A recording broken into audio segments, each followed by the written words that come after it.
Welcome back. ఇక లోక్ భవన్ లో Tamil Nadu governor Vishwanath మరోసారి భేటీ అయ్యారు టీవీకే చీఫ్ విజయ్. ఇక ప్రభుత్వ ఏర్పాటుపై గవర్నర్ తో ఆయన చర్చించారు. అసెంబ్లీలో బల నిరూపణ చేసుకుంటామని, అతిపెద్ద పార్టీ కాబట్టి తమకు ప్రభుత్వ ఏర్పాటుకు అవకాశం ఇవ్వాలని గవర్నర్ విజయ్ కోరారు. ఇక కాంగ్రెస్ మద్దతు పలువురు అన్నా డీఎంకే ఎమ్మెల్యేలు కూడా తమతోనే ఉన్నారని తెలిపారు. ఇక వీటన్నింటినీ పరిగణలోకి తీసుకుని తమను ప్రభుత్వ ఏర్పాటుకు ఆహ్వానించాలని గవర్నర్ కోరారు టీవీకే చీఫ్ విజయ్.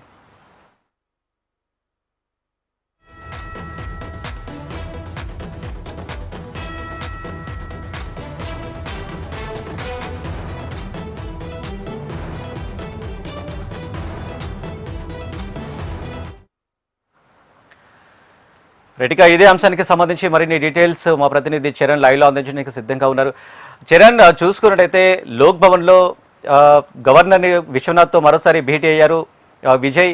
ప్రభుత్వ ఏర్పాటుపై గవర్నర్తో ఆయన పూర్తిగా చర్చించినట్టు కూడా తెలుస్తుంది. అసెంబ్లీలో కూడా బల నిరూపణ చేసుకుంటాం, అవకాశం ఇవ్వండి అంటూ కూడా విజయ్ చెప్పుకుంటూ వచ్చారు. అంటే ఎలాంటి నిర్ణయం తీసుకుంటారు గవర్నర్ ఒక నిర్ణయం బట్టి నెక్స్ట్ స్టెప్ ఎలా ఉండబోతుంది?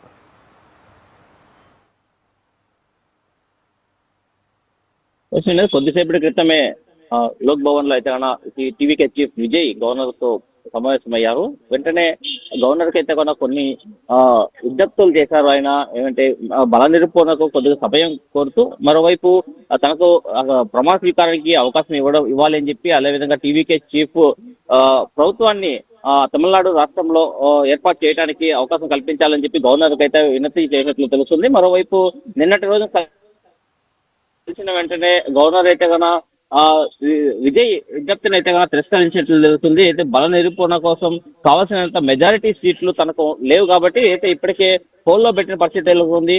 తాజాగా కాంగ్రెస్ పార్టీతో మద్దతు తీసుకున్నటువంటి విజయ్ ఇంకా ఎమ్మెల్యేలు కొరత అయితే ఇంకా కనబడుతున్న నేపథ్యంలోనే ఇవాళ ఉదయం 11 గంటల నిమిషాలకైతే లోక్ భవన్ లో గవర్నర్ తో సమావేశమయ్యారు. అయితే కొన్ని కీలక సూచనలు చేసేది జరుగుతుంది. మరోవైపు అయితే తమిళనాడు రాష్ట్రంలో అతి పెద్ద పార్టీగా గెలుపొందినటువంటి టీవీకే పార్టీకి ప్రభుత్వం ఏర్పాటు చేసేదానికి అవకాశం కల్పించాలని చెప్పి అయితే స్పష్టంగా చెప్పినట్లు తెలుస్తుంది. దీనిపైన గవర్నర్ ఇప్పటికే ఎలాంటి నిర్ణయం తీసుకుంటారన్న దానిపైన వేచి చూస్తున్నారు. మరోవైపు ఇవాళ 11 గంటలకు ప్రమాణ స్వీకారం చేయాల్సి ఉండగా కూడా అయితే నిన్నటి రోజున గవర్నర్ కి ఇచ్చినటువంటి సూచనల మేరకు ఇవాళ ఇంతవరకు ఎలాంటి అనుమతి ఇవ్వకపోవడంతో ఆ ప్రమాణ స్వీకారం కార్యక్రమం కూడా విజయ్ది పోస్ట్పోన్ అయింది. మరోవైపు అయితే తమిళనాడు రాష్ట్రంలో రాజకీయాలన్నీ ఒకసారిగా మారుతున్నాయని చెప్పాలి. అయితే డిఎంకే పార్టీ, ఏడీఎంకే పార్టీల నుంచి ఉన్నటువంటి ఎమ్మెల్యేలందరూ కూడా రిసార్ట్ రాజకీయాలు మొదలు పెట్టారు. ఇప్పటికే అన్నా డిఎంకే చెందినటువంటి 47 మంది ఎమ్మెల్యేలు పాండిచ్చేరిలో ఉన్నటువంటి ఒక ప్రైవేట్ రిసార్ట్ లో ఉన్నారు. అయితే ఎలాంటి నిర్ణయాలు తీసుకోవాలన్న దాని పైన అయితే అన్నా డిఎంకే పార్టీకి సంబంధించినటువంటి సీనియర్ నాయకుడు, అయితే మాజీ ముఖ్యమంత్రి అయినటువంటి ఎడ్డిపాటి పళనిస్వామి ఆధ్వర్యంలో వాళ్ళ అయితే పాండిచ్చేరిలో ఉన్నటువంటి ఒక రిసార్ట్ లో ఉండి అక్కడ చర్చలు అయితే జరుపుతున్న పరిస్థితి నెలకొంది. మరోవైపు ఇవాళ డిఎంకే పార్టీకి సంబంధించినటువంటి నాయకులు, ఎమ్మెల్యేలు అందరూ, సీనియర్ నాయకులు, ఎమ్మెల్యేలతో పాటు అందరూ కూడా ఒక సమావేశం ఏర్పాటు అవుతున్నారు. ఎలాంటి కార్యాచరణ తీసుకెళ్లాలి ముందుకు అన్న దానిపైన నిర్ణయం తీసుకుంటున్న పరిస్థితి నెలకొంది. మరోవైపు టీవీకే పార్టీకి చెందినటువంటి ఎమ్మెల్యేలందరూ కూడా గత 2 రోజులుగా మహాబలిపురం రిసార్ట్ లో ఉన్నారు. అక్కడి నుంచి ఒక్కొక్కరు పార్టీ కార్యాలయం చేరుకుంటున్న పరిస్థితి నెలకొంది.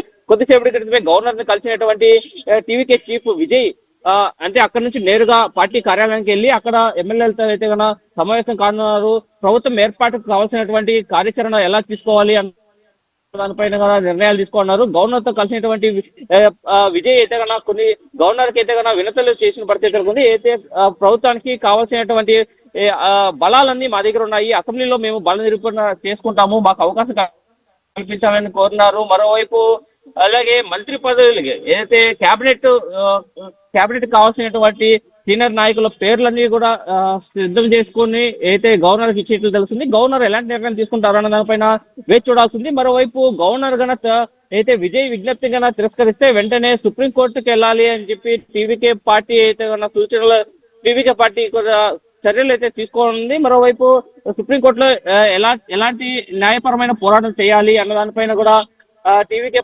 పార్టీ న్యాయ నిపుణులతో అయితే సమావేశం కానుంది. మరోవైపు ఇప్పటికే తమిళనాడు రాష్ట్రంలో అతి పెద్ద పార్టీగా అవతరించినటువంటి టీవీకే పార్టీకి గవర్నర్ పిలిచి ప్రభుత్వం ఏర్పాటు చేసుకునే విధంగా చర్యలు చేపట్టాల్సింది పోయి ఎందుకని ఇలాంటి కార్యక్రమాలు చేపడుతున్నారు, ఎందుకని నిర్లక్ష్యం వహిస్తున్నారు అన్న దానిపైన కూడా టీవీకే పార్టీ అప్పీల్ చేస్తూ సుప్రీంకోర్టుకు వెళ్లే పరిస్థితి అయితే కన్నా నెలకొంటుంది తమిళనాడు రాష్ట్రంలో. మరోవైపు అయితే రిసార్ట్ రాజకీయాలు అయితే కన్నా 100% జరుగుతున్నాయనే చెప్పాలి. ఒకవైపు అన్నా డీఎంకే చెందినటువంటి ఎమ్మెల్యేలు అందరూ కూడా పాండిచ్చేరిలో ఉన్నటువంటి ఒక ప్రైవేట్ రిసార్ట్ లో ఉన్నారు. అక్కడ ఉన్నటువంటి 47 మంది ఎమ్మెల్యేల్లో 2 గ్రూపులుగా విడిపోయి ఒక గ్రూప్ లో ఉన్నటువంటి సీనియర్ నాయకులందరూ కూడా అయితే టీవీకే పార్టీకి సపోర్ట్ ఇవ్వాలి అంటుంటే, మరోవైపు ఉన్నటువంటి వారు ఏదో అన్నా డిఎంకేతో కలిసి ప్రభుత్వాన్ని ఏర్పాటు చేయాలి అన్న ఒక నిర్ణయాలు అయితే తీసుకునే దాంట్లో కూడా వాళ్ళ ఒకే పార్టీలో ఉన్నటువంటి 2 వర్గాలుగా విడిపోయి వాళ్ళు చర్చించుకున్నట్లు తెలుస్తుంది. మరోవైపు డిఎంకే మాజీ సీఎం స్టాలిన్ అయితే కనుక ఒక నిర్ణయం తీసుకున్నారు. అయితే టీవీకే పార్టీకి ప్రభుత్వం ఏర్పాటు చేసుకునే దానికి ఎలాంటి అడ్డంకులు తలెత్తకుండా అయితే 6 నెలల వరకు విజయ్కి టైం ఇచ్చి ముఖ్యమంత్రిగా ఎలాంటి కార్యక్రమాలు చేపడతారు, ఎలాంటి నిర్ణయాలు తీసుకుంటారు, ప్రజలకు తీసుకోవాల్సినటువంటి జాగ్రత్తలు కావచ్చు, వాళ్ళకి కావాల్సినటువంటి సంక్షేమ పథకాలు జరిపించడంలో కూడా విజయ్ ఎలాంటి నిర్లక్ష్యం వహించకుండా కార్యాచరణ చేపట్టాలి, అయితే ప్రజలకు అందరికీ అవకాశం కల్పించాలి, మంచి కార్యక్రమాలు చేపట్టాలి అని తెలుస్తుంది. మరోవైపు మరి గవర్నర్ తో సమావేశమైన అనంతరం బయటకు వచ్చినటువంటి విజయ్ ఎలాంటి నిర్ణయం తీసుకుంటారు అన్న దానిపైన తమిళనాడు రాష్ట్ర ప్రజలందరూ కూడా ఆసక్తిగా ఎదురు చూస్తున్న పరిస్థితి నెలకొంది. వినయ్, రైట్ చరణ్, చూసుకున్నట్టయితే ఇప్పుడు కాంగ్రెస్ అయితే అధికారికంగా ప్రకటించింది మేము మద్దతు ఇస్తామంటూ. ఇటు వీసీకే, సిపిఐ, సిపిఎం, ఐయుఎంఎల్ ఏదైతుందో మేము నిరాకరించాం, మద్దతు ప్రకటించాం అన్న స్టాలిన్ తోటి మాత్రం వాటి ఏమంటారు మీకే సపోర్ట్ ఇస్తామంటూ కూడా మిగతా పార్టీలు అటు వెళ్ళిపోయాయి. ఇప్పుడు ఉన్న ఏకైక ఆప్షన్ మాత్రం డిఎంకేతో పొత్తు పెట్టుకోవడం విజయ్కున్న ఒక్కటే ఆప్షన్. ఒకవేళ పొత్తు కుదిరితే ఎలాంటి షరతులు విధిస్తుంది డిఎంకే? ఒకవేళ ఇది పక్కకు పెడితే గవర్నర్ నిర్ణయం మీ ఆధారపడిన తర్వాత సుప్రీంకోర్టులో ఎలాంటి నిర్ణయం వెలువడితే అవకాశం ఉంటుంది? సుప్రీంకోర్టు ఏమైనా గడువు విధిస్తుందా, లేదంటే ఓకే చెప్తుందా?